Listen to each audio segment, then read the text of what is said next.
Hi there, this is Kevin Smith with First Team Real Estate here in Southern California.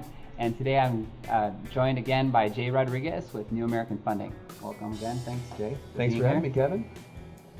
So it's that time of year again, and the holidays are over, and now we're getting ready for tax season.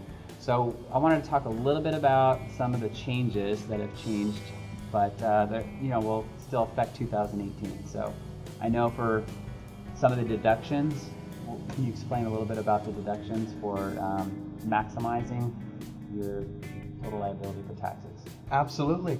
So in this, Kevin, there definitely were some changes that were implemented that we're going to be actually seeing now taking into effect the 2018 tax year. So when you go to file now for your refund, or if you unfortunately may have to owe taxes, what you're going to be seeing is that there's been a couple of changes. One pinpoint was that they've increased the standard deduction. So that means that if you didn't itemize and get all your receipts and everything together with a tax professional or doing it yourself, that standard deductions increased to $12,000 for single individuals, single tax filers, and it's actually increased to $24,000 for married filers. So what that did is it changed some things depending upon how much income you have, how many dependents you have, what kind of debt that you have, a couple other factors as well. Right.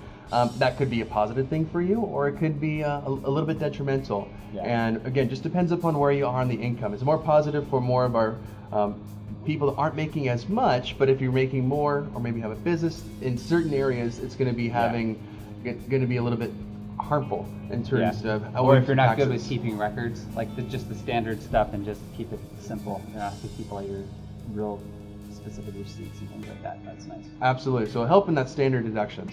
But in this, what's changed is now that you have the mortgage interest deduction, used to be up to $1 million between your first home and your second home. Now that actually has been reduced to what's deductible if you itemize to being actually $750,000. Right. If you have $1 million combined loans right now, it's still grandfathered in, but that's been reduced to $750,000. So that has changed a little bit in terms of when you go and speak to your tax professional. A couple other things as well. You actually used to be able to write off all of your state income taxes, your property taxes, actually a couple other things, state and local income taxes. But that was previously didn't have a limit. Now that limit's $10,000. So that's changing things, and that's included in home ownership and property taxes in that $10,000 amount. So now it's going to be just a little bit different. You're going to have to sit down with your tax professional, see what way is going to be working for you, and hopefully you get a refund as opposed to owing the IRS. That's much more fun. Yeah. And we're not tax professionals, remember that. So make sure you give that call to your tax professional for all the specifics. For investment properties, same thing though. You get your deductions, your income, your expenses. Make sure you keep all your receipts and itemize those too. Real estate is a good vehicle for income, cash flow, and appreciation, of course. And so we appreciate any questions or comments. Feel free to leave those below. If you'd like to reach out to us, feel free to do so by either text, email, or phone. So again, thanks for being here, Jay. Appreciate it. Absolutely. Thanks for having me. And we'll see you next time. Thank you very much, and have a great week.